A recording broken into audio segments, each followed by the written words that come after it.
Students differential calculation में हम बात करेंगे एंगल बिटवीन टू कर्व। अब एंगल बिटवीन टू कर्व दो तरीके से फाइंड होगा। अगर क्वेश्चन में स्टूडेंट अगर लिख दिया है इंटरसेक्शन फॉर्म तो फार्मूला होगा स्टूडेंट्स tan फाई बराबर m1 minus m2 upon 1 plus m1 into m2। और यहाँ m क्या है स्टूडेंट? स्लोप है। क्या है? स्लोप। और स्लोप कैसे निकलता है स्टूडेंट्स? m बराबर होता है dy बटे डी एक्स किसी पॉइंट पे ए बी। फंक्शन को एक बार डिफ्रेंशिएट कर लेंगे, जो आएगा वैल्यू उसमें हम पॉइंट पुट कर देंगे, पॉइंट दिया रहेगा वही वैल्यू हो जाएगा m का, यानी m1 और m2 का स्लोप। ये m1 m2 क्या है? स्लोप है। किसका? दिए गए इक्वेशन का। तो इंटरसेक्शन फॉर्म में एंगल इस तरह से फाइंड होगा। और अगर स्टूडेंट देखिए लिखा है ना between radius vector and tangent, तो अगर इस रूप में लिखा है रेडियस वेक्टर एंड टेंजेंट, तो इस कंडीशन में स्टूडेंट फार्मूला होता है tan फाई बराबर r इंटू डी थीटा बटे डी आर। इस फार्मूला से फाइंड करेंगे। ठीक है, इसको नोट कर लीजिए, क्वेश्चन को सॉल्व करेंगे। इसीलिए हम दो क्वेश्चन लिए हैं, एक इंटरसेक्शन फॉर्म वाला, दूसरा रेडियस वेक्टर एंड टेंजेंट वाला। ठीक है, नोट कर लो। क्वेश्चन नंबर 1 पे विचार किया जाए स्टूडेंट्स। गिवेन, क्या गिवेन है? एक्स स्क्वायर बराबर वाई 4y, तो इसको लिखते हैं 4y बराबर x square and y square बराबर 4x। यहाँ से हम क्या करते हैं, सबसे पहले पॉइंट निकाल लेते हैं, इंटरसेक्शन पॉइंट। नहीं तभी रहने दो, नहीं तो इंटरसेक्शन पॉइंट निकाल लो, सही रहेगा। अब देखिए इसको हम दोनों तरफ स्क्वायर कर देते हैं स्टूडेंट्स, क्योंकि 4y बराबर एक्स स्क्वायर है और वाई स्क्वायर बराबर 4x है। तो क्या इसको हम लिख सकते हैं, इसको दोनों तरफ स्क्वायर कर दीजिए, 4 चौक 16 y square equal to x power 4। Y square का वैल्यू देखो कितना है 4x, यहाँ वाई स्क्वायर की जगह पुट कर दे, 16 चौक 64 एक्स स्क्वायर बराबर एक्स बराबर एक्स क्यू एक्स पावर 4। एक एक्स कट जाएगा तो 64 बराबर एक्स क्यू। इसीलिए x का जो वैल्यू आएगा स्टूडेंट क्या आएगा? 4। x का वैल्यू क्या आएगा? 4 आएगा यहाँ से, तो -4 भी आएगा। देखिए आया था इसको,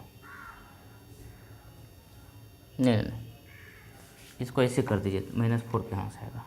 ये हो जाएगा आपका एक्स क्यू माइनस 64 बराबर 0। नहीं ऐसे करो, इसको उस पार लेकर चल जाओ, तो एक्स पावर 4 माइनस 64 एक्स बराबर 0। एक्स कॉमन ले लीजिए, तो एक्स क्यू माइनस 64 बराबर 0, तो इसलिए दोनों 0 के बराबर हो जाएगा। तो एक्स बराबर कितना? 0, और यहाँ एक्स क्यू माइनस 64 बराबर 0, तो ये बराबर उधर चल जाएगा, तो हो जाएगा 64, एक्स बराबर कितना? 4 हो जाएगा। यानी एक्स का जो कोऑर्डिनेट आया है स्टूडेंट 0 और 4। नाउ लिखेंगे इफ़ x बराबर 0 तो y का वैल्यू क्या होगा? जब हम x बराबर 0 पुट करेंगे तो y का वैल्यू क्या होगा स्टूडेंट? 0 ही होगा। इसीलिए y बराबर भी 0, कहीं भी पुट करके देख लीजिए।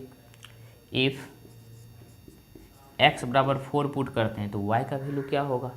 अगर देखिए हम x की जगह पर यहाँ पे पुट करते हैं तो कितना हो जा रहा है, यानी 4y बराबर 4 चौक 16, यानी y बराबर कितना? 4। तो यहाँ भी 4 आ रहा है। अगर यहाँ भी पुट कर दूँ तो यहाँ भी 4 आ रहा है। तो हर कंडीशन में स्टूडेंट x का वैल्यू क्या आएगा? 4 ही आएगा। y का वैल्यू 4 ही आएगा, इसीलिए y बराबर 4। क्योंकि x जब हम 0 पुट कर रहे हैं, तो किसी भी इक्वेशन में वैल्यू पुट करिए, x का वैल्यू 0 तो y भी 0 आएगा। अगर x का वैल्यू 4 पुट करते हैं तो दोनों इक्वेशन में x की जगह 4 पुट करोगे तो दोनों कंडीशन में y का भी वैल्यू 4 ही आएगा। तो यहाँ से दो कोऑर्डिनेट निकल के आया स्टूडेंट। तो पॉइंट हमारे पास क्या है? पॉइंट आया है 0 0 एंड 4 4। तो दो पॉइंट हमारे पास है। अब क्या करते हैं, चूँकि 4y बराबर एक्स स्क्वायर है, इसलिए इसको डिफ्रेंशिएट कर देते हैं। तो ये हो जाएगा 4y डैश बराबर 2x, इसीलिए y डैश बराबर x बटे 2, क्योंकि 4 उधर डिवाइड करेगा तो x बटे 2। y डैश का मतलब क्या, डिफ्रेंशिएशन, इसीलिए y डैश किस पे, दिए गए पॉइंट 0 0 पे निकाल लेते हैं। तो 0 0 पे स्टूडेंट कितना आएगा, तो x की जगह 0 पुट कर देंगे तो वैल्यू हो जाएगा 0 ना। और 4 4 पे स्टूडेंट निकाल लेते हैं,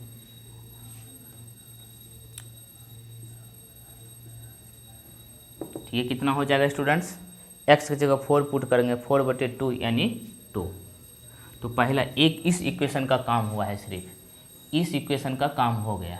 अब इसका भी तो डिफरेंशिएट निकालेंगे स्टूडेंट्स ना, क्योंकि इसका काम तो हो गया, यानी ये इसका वैल्यू 0 आया है, दूसरा का वैल्यू 2 आया है ना, क्योंकि हमने एक इक्वेशन को का स्लोप फाइंड कर लिया। ठीक, एक इक्वेशन का क्या किया स्टूडेंट, हम स्लोप फाइंड कर लिए ना। इधर मिटाऊँ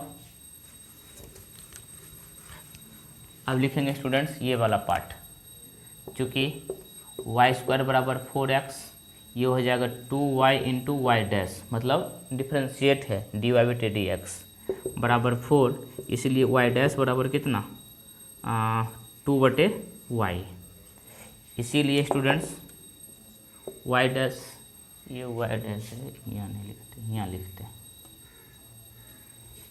ये जो y डैश है स्टूडेंट्स, इसका वैल्यू निकालेंगे किस पर, दिए गए पॉइंट 0 0 पे, तो 0 0 पे स्टूडेंट इसका वैल्यू क्या आ रहा है, ये आ रहा है 0 नहीं, इन्फिनिटिव आ रहा है, क्योंकि 2 बटे 0 बराबर इन्फिनिटिव, ये तो गया। एंड y डैश का वैल्यू स्टूडेंट्स 4 4 पे क्या आ रहा है, यहाँ पे ऊपर में 2 है, नीचे 4, यानी 1/2 आ रहा है। अब यहाँ से समझना है, दोनों इक्वेशन का अलग अलग स्टूडेंट्स स्लोप आ गया है, यानी इसको कहा जाए स्टूडेंट्स, ये m1 है, नहीं तभी रहने दो, ये स्टूडेंट्स लिखेंगे, चूँकि इस पे देखो y 0 0 पे कितना आया है 0, और इसमें 0 0 पे क्या आया है इन्फिनिटिव, इसका मतलब है स्टूडेंट 0 0 पे ये राइट एंगल हो जाएगा, यहाँ से हमें कुछ नहीं कर सकते हैं, यानी हमारा काम आएगा 4 4 पे और 4 4 पे। ठीक है, तो किसी को मान लीजिए m1, किसी को मान लीजिए m2, तो स्टूडेंट इसको हम मान लेते हैं m1, ये हो गया मेरा m1 कितना आया है 2, और इसको मान लीजिए स्टूडेंट m2, ठीक है, ये कितना आया है 1/2, इसीलिए tan phi बराबर m1 minus m2 by 1 plus m1 into m2। दो पॉइंट था ना, एक बार 0 0 पे वैल्यू निकालेंगे, तो 0 0 पे देखेंगे कि एक आया है स्टूडेंट्स, अगर मानिए ये m1 0 है तो m2 क्या आ गया इन्फिनिटिव, काम नहीं होगा यहाँ से, इसीलिए आप 0.44 पे देखेंगे, तो m1 मान लेते हैं 4 4 का आया है 2 और m2 का आया है 1/2, यहाँ से पॉसिबल है, पुट करिए यहाँ से, ये हो जाएगा 2 minus 1/2 divide by 1 plus 2 into 1/2, कटाइएगा नहीं, इसको इससे मल्टीप्लाई करेंगे 4 माइनस 1 यानी 3/2, और ये हो जाएगा आपका ये 2 यानी 4 हो जाएगा। अरे यार क्या कर दिया, यहाँ कुछ नहीं, ऐसे है ना, m1 का वैल्यू कितना 2 और m2 का 1/2 यानी 2, इसको इससे गुना करेंगे तो 2 और 2 प्लस 2 कितना 4/2, अब 2 2 कट गया तो 3/4, तो tan phi जो आया है स्टूडेंट्स कितना आया है 3/4, इसीलिए phi बराबर tan इनवर्स 3/4 आंसर, ये एंगल है इंटरसेक्शन माध्यम से। तो प्रोसेस से बताए तब तो इतना समय लगा और इतना ज़्यादा जगह छेक लिया, लेकिन आप इसको चाहोगे तो 2 लाइन में इसको सॉल्व कर सकते हो।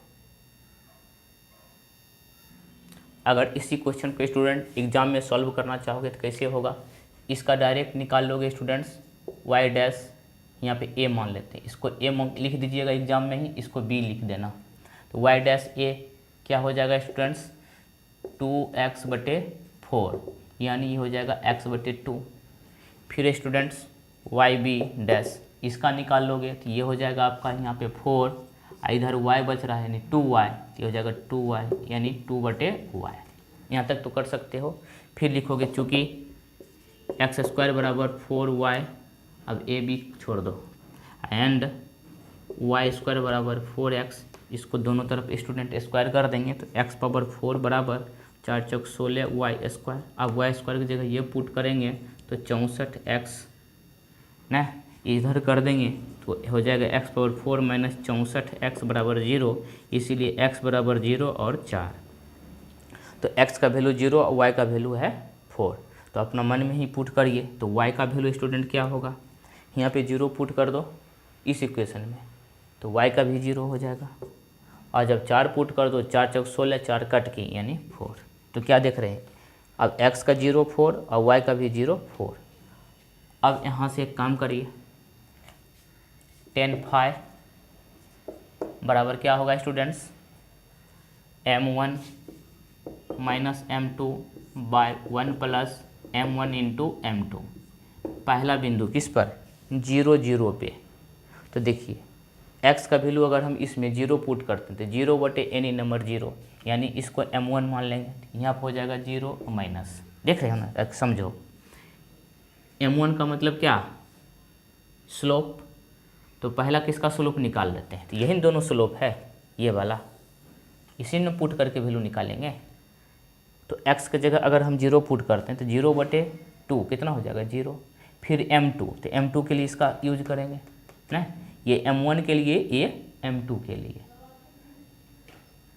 अब देखिए यहाँ पे 2/y है, तो y का वैल्यू देखो क्या है 0, पहले 0 0 के लिए देख रहे हैं, तो 2/0 इन्फिनिटिव हो जाएगा ना, 1 प्लस m1 का वैल्यू आया था 0 इंटू इसका इन्फिनिटिव। तो यहाँ क्या देख रहे हैं स्टूडेंट, इन्फिनिटिव वैल्यू आ रहा है।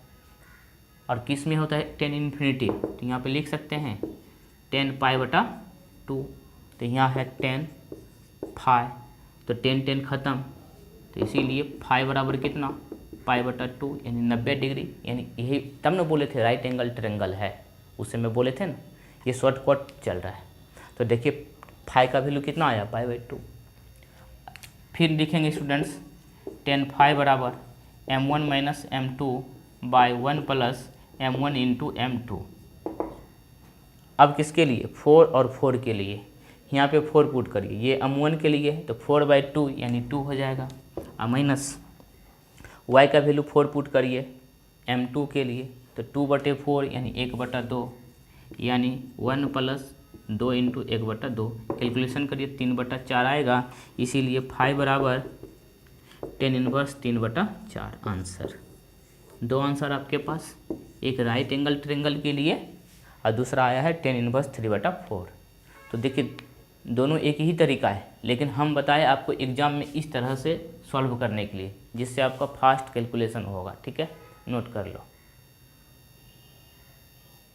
अब क्वेश्चन नंबर 2 पे विचार किया जाए स्टूडेंट्स। क्वेश्चन नंबर 2 में कहता है रेडियस वेक्टर एंड टेंजेंट का रूल से फाइंड करने के लिए, तो r बराबर है sine theta plus cos theta, यहाँ से निकाल लीजिए dr/d थीटा, तो हो जाएगा cos theta minus sine theta, इसीलिए एंगल tan phi बराबर r d थीटा/dr, यही फार्मूला बताए थे।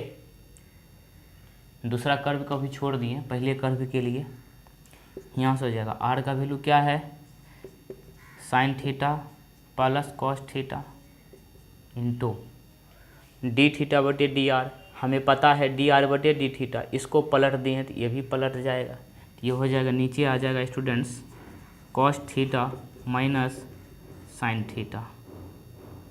होगा कि नहीं, बिल्कुल होगा। अच्छा एक काम करिए,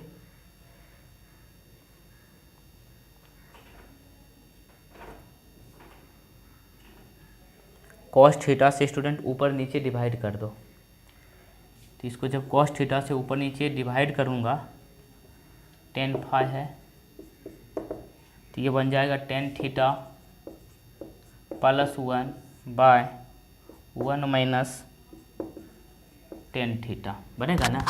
क्या किए, कॉस थीटा से ऊपर नीचे डिवाइड कर दिए, तो साइन थीटा बटे cos theta tan theta, cos theta बटे कॉस थीटा 1, ये भी 1 माइनस साइन बटे कॉस यानी 10। क्या इसको स्टूडेंट हम लिख सकते हैं टेन थीटा प्लस, इसको क्या लिख सकते हैं 10π/4, 1 को रहने देते हैं माइनस, इसके साथ में कुछ नहीं है तो 1 मल्टीप्लाई है तो इसको लिख सकते हैं 10π/4 इंटू 10 थीटा। ये फार्मूला पे आ गया 10 थीटा प्लस π/4। इधर है स्टूडेंट्स 10π, 10 कट गया तो फाइ बराबर कितना थीटा प्लस π/4, इसको इक्वेशन 1 मान लेंगे, क्योंकि इस दोनों इक्वेशन के कॉम्बिनेशन से जो एंगल बन रहा है वो वैल्यू फाइंड करना है। तो देखिए फाइ कितना आया है थीटा प्लस π/4, इक्वेशन 1 मान लीजिए। इस इक्वेशन को जब सॉल्व किए तो हमारा एंगल जो आया है थीटा प्लस π/4 आया। ठीक है, आगे स्टूडेंट्स चूँकि r बराबर 2 साइन थीटा, इसको डिफ्रेंशिएट करिए dr/d थीटा, ये कितना हो जाएगा 2 cos थीटा, इसीलिए 10π नहीं, यहाँ से भी निकाल लेंगे स्टूडेंट्स 10π डैश क्या होता है r इंटू d/d r, यहाँ से हो जाएगा r का वैल्यू कितना है 2 साइन थीटा और d/d r इसका उल्टा, तो नीचे आ जाएगा स्टूडेंट्स यानी 2 cos थीटा, 2 कट गया बराबर 10 थीटा। अब देखो 10π1 बराबर, ये किसके बराबर है स्टूडेंट्स 10π1 के बराबर है, तो 10 और 10 कैंसिल हो जाएगा, तो फाइ डैश बराबर कितना थीटा, इसको इक्वेशन 2 मान लेते हैं। ठीक है, अब क्या करेंगे इक्वेशन 1 और इक्वेशन 2 को माइनस कर देंगे, यानी इक्वेशन 1 में से इक्वेशन 2 को माइनस कर देंगे। नोट करिए, इधर से मिटाऊँ, ये पहला इक्वेशन दिया था r बराबर, तो इससे हमने 10π निकाल लिया, तो 10π निकला है कितना ये, और फिर दूसरा इक्वेशन ये है, यहाँ से भी 10π1 निकाल लिए, तो φ1 का वैल्यू आया है थीटा। अब दोनों इक्वेशन के कॉम्बिनेशन से कुछ काम होगा, तो करना क्या है लिखेंगे, क्योंकि equation first minus equation second, इस इक्वेशन से इसको माइनस कर रहे हैं, तो ये हो जाएगा फाइ माइनस φ1 बराबर थीटा प्लस π/4 माइनस थीटा ना, क्योंकि इस थीटा को माइनस कर रहे हैं उसमें, तो थीटा कैंसिल हो जाएगा, तो फाइ माइनस फाइ डैश बराबर π/4 आंसर ना, 45 डिग्री इसका आंसर होगा, यानी π/4। नोट कर लीजिए जल्दी से।